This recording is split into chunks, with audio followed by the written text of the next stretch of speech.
आज हम पढ़ेंगे journal entry bye modern classifications. तो मॉडर्न क्लासिफिकेशंस के रूल पढ़ने से पहले हमें ये जानना ज़रूरी है कि मॉडर्न क्लासिफिकेशन के अंदर कौन कौन से अकाउंट्स अफेक्ट करते हैं। तो सबसे पहले कौन कौन से अकाउंट्स इन्वॉल्व हैं हमने ये जानना है। एक आता है हमारे पास सबसे पहले एसेट्स, दूसरी हमारी आ गई लायबिलिटीज़, तीसरी आ गई हमारी कैपिटल, फोर्थ आ गया हमारे रेवेन्यू और फिफ्थ आ गया हमारा एक्सपेंसेस। अब हमें कैसे पता चलेगा कैसे करना है, तो हमने ये जानना है जो एसेट्स हैं एक इंक्रीज और दूसरा डिक्रीज। अगर इंक्रीज करेगा तो ये डेबिट में जाएगा, अगर डिक्रीज करेगा तो क्रेडिट में जाएगा। लायबिलिटीज़ अगर डिक्रीज करेगी तो डेबिट में, इंक्रीज करेगी तो क्रेडिट में। कैपिटल डिक्रीज करेगी तो डेबिट में, इंक्रीज करेगी तो क्रेडिट में।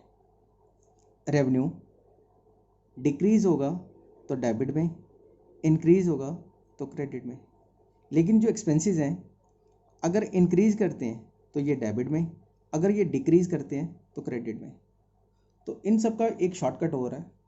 सबसे पहले एसेट्स और expenses means first and last, fifth वाला एसेट्स एंड एक्सपेंसेस अगर ये इंक्रीज करेंगे तो डेबिट में याद रखना, अगर ये डिक्रीज करेंगे तो क्रेडिट में। और बाकी लायबिलिटीज़, कैपिटल, रेवेन्यू अगर ये डिक्रीज करेंगे तो डेबिट में, इंक्रीज करेंगे तो क्रेडिट में। सबसे शॉर्टकट और आसान रूल। एक एग्जांपल लेके काम करते हैं। First, Raj started business with cash rupees 1 lakh. तो आपने देखना है इसमें कौन कौन से अकाउंट्स इन्वॉल्व हैं। तो सबसे पहले एक आ गया हमारे पास कैश और दूसरा आ गया हमारे पास कैपिटल।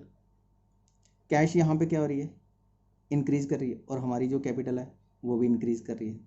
तो यहाँ पे जर्नल एंट्री कैसे पास करेंगे, यहाँ पे क्या लिखेंगे, cash account debit to capital account. Amount यहाँ पे आ जाएगा 1 लाख, 1 लाख, ये आ गया। तो सबसे पहले मैंने क्या लिखा, cash account debit to capital account. Cash भी यहाँ पे इंक्रीज हो रही थी, कैश क्या हमारी एसेट्स, एसेट्स इंक्रीज करेगी तो कहाँ जाएगी, डेबिट में। कैपिटल, कैपिटल क्या थर्ड नंबर पे आ रही थी, कैपिटल अगर इंक्रीज करेगी तो कहाँ जानी थी, क्रेडिट में।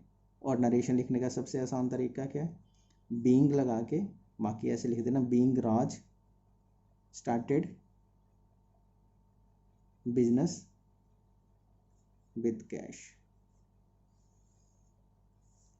यह आ गया सबसे पहले। और रूल्स लिखने के लिए यहाँ पे मैंने स्पेस बना के रखी है। ये आ गया कैश इंक्रीज कर रहा था, और दूसरा अकाउंट कौन सा था, कैपिटल, ये भी इफेक्ट कर रहा था। ठीक है।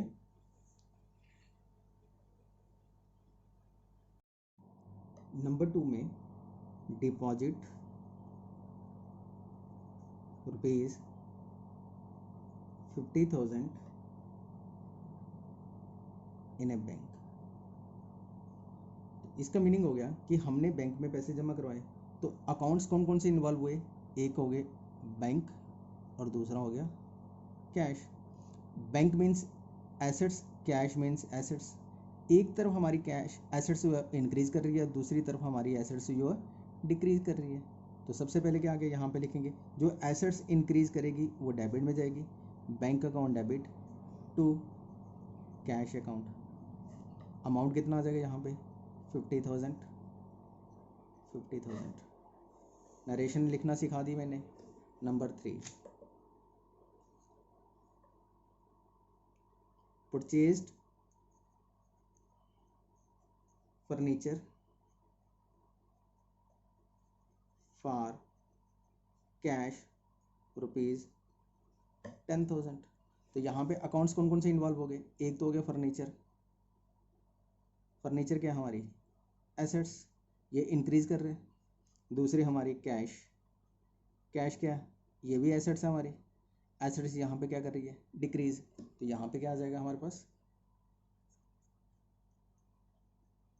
Furniture account debit to cash account,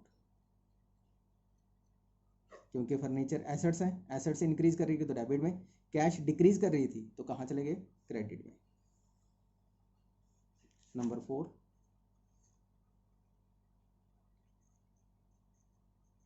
purchase goods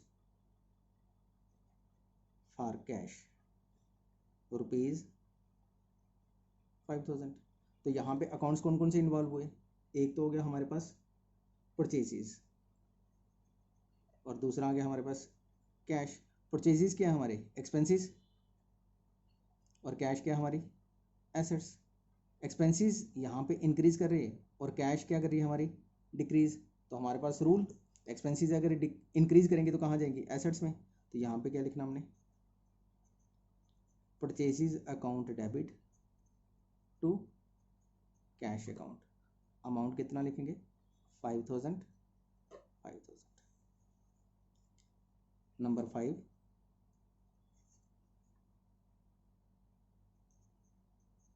purchased goods from Mahesh ₹2000। तो यहाँ पे परचेज गुड्स फ्रॉम महेश, तो सबसे पहले क्या आ गया, एक तो आ गया हमारे पास फिर से परचेजेस, परचेजेस क्या हमारे, एक्सपेंसेस। दूसरा कौन था, महेश, महेश क्या हमारी, लाइबिलिटीज़, क्यों, महेश क्या है हमारी, लाइबिलिटीज़, क्योंकि अभी हमने इसको पैसे देने हैं। तो यहाँ पे एक्सपेंसेस क्या कर रहे हैं, इंक्रीज, और लाइबिलिटीज़ क्या कर रही है, इंक्रीज। लाइबिलिटीज़ भी इंक्रीज कर रही है और एक्सपेंसेस भी इंक्रीज कर रहे हैं। जब हमारे एक्सपेंसेस इंक्रीज करेंगे तो डेबिट में, यहाँ पे क्या लिखेंगे, purchases account debit to Mahesh, amount आ गया 2000।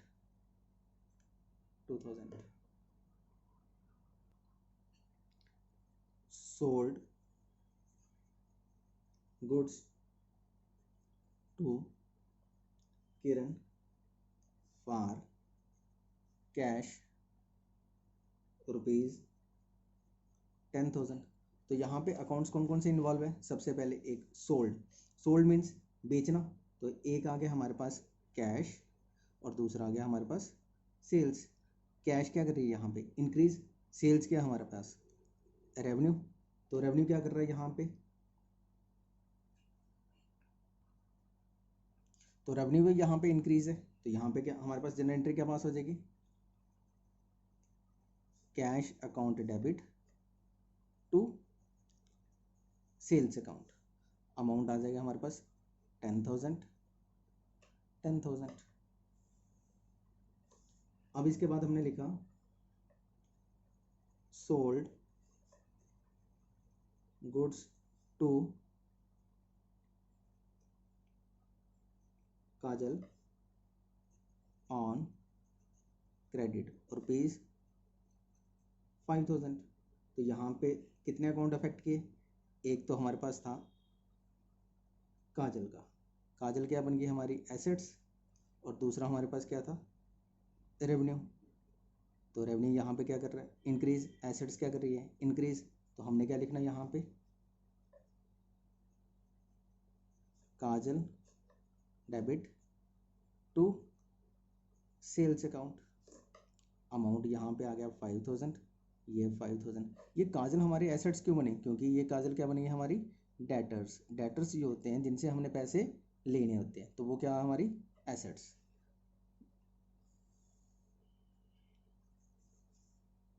इसके बाद आ गया कैश रिसीव्ड फ्रॉम काजल ₹4,000।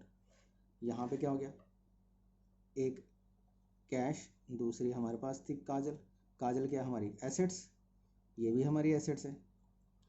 एक एसेट्स इंक्रीज कर रही है और दूसरी एसेट्स डिक्रीज कर रही है। तो काजल क्या था हमारे पास, डेटर्स थे हमारे। तो यहाँ पे क्या लिखेंगे, cash account debit to Kajal 4,000 4,000।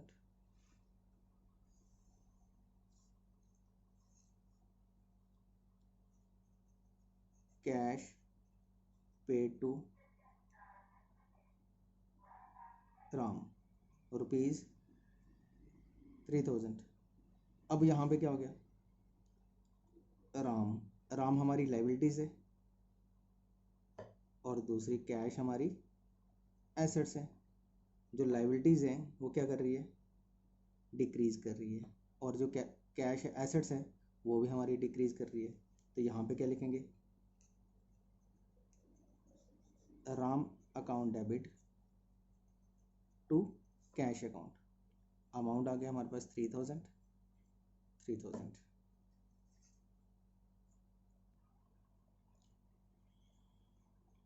Rent paid rupees 4,000। तो कौन कौन से अकाउंट्स यहाँ पे इन्वॉल्व होंगे, एक आ गया हमारे पास रेंट क्या हमारे पास एक्सपेंसेस, दूसरा आ गया कैश क्या हमारी एसेट्स। एक्सपेंसेस भी इंक्रीज कर रहे हैं और कैश क्या कर रही है हमारी डिक्रीज, मीन्स एसेट्स एक डिक्रीज करिए। तो यहाँ पे क्या लिखेंगे हम, rent account debit to cash account. Amount यहाँ पे क्या लिखेंगे, 4,000 और 4,000। Paid salary by cheque ₹10,000। तो यहाँ पे एक हमारे पास आ गया सैलरी, दूसरा आ गया हमारे पास बैंक। सैलरी क्या हमारी एक्सपेंसेस और बैंक क्या हमारी एसेट्स।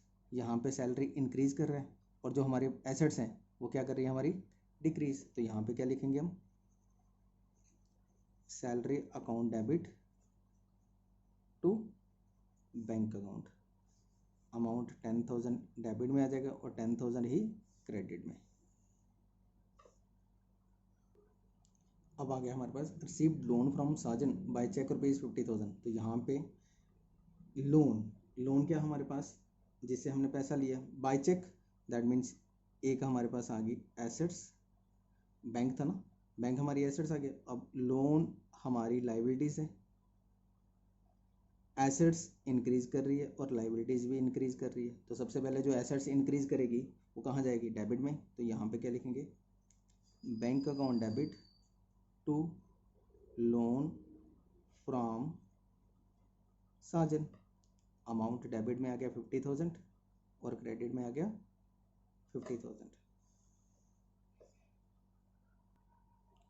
Commission received ₹8,000। कमीशन क्या हमारी रेवेन्यू, रिसीव्ड दूसरा क्या आ गया हमारे पास कैश इंक्रीज कर रहे हैं और कमीशन ये हमारा रेवेन्यू कहाँ कर रहा है इंक्रीज, ये क्या आ गया हमारी रेवेन्यू और ये क्या आ गया हमारी एसेट्स।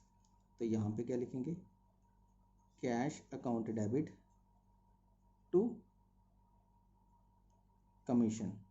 अमाउंट आ गया 8,000। इसी तरह रेंट रिसीव्ड फ्रॉम टेनेंट्स ₹5,000। क्या बोला उसने, rent received from tenant ₹5,000 by cheque. अब चेक की बात की तो दैट मीन्स कि क्या हो गया, बैंक हमारी एसेट्स है इंक्रीज कर रहे हैं और रेंट क्या है रेवेन्यू, ये भी इंक्रीज कर रहे हैं। तो हमने क्या लिखना है यहाँ पे, bank account debit to rent account. Amount 5,000 यहाँ पे और 5,000 ही यहाँ पे, नंबर 14 यहाँ पे आ गया 15 लास्ट।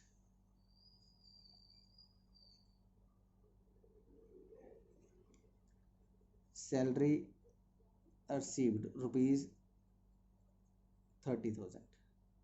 सैलरी क्या हमारी, सैलरी रिसीव्ड, सैलरी क्या होगी हमारी रेवेन्यू, दूसरा क्या हो गया कैश हमारी एसेट्स है, एसेट्स इंक्रीज कर रही है और सैलरी रेवेन्यू भी जनरेट कर रहा है, इनकम इंक्रीज कर रही है।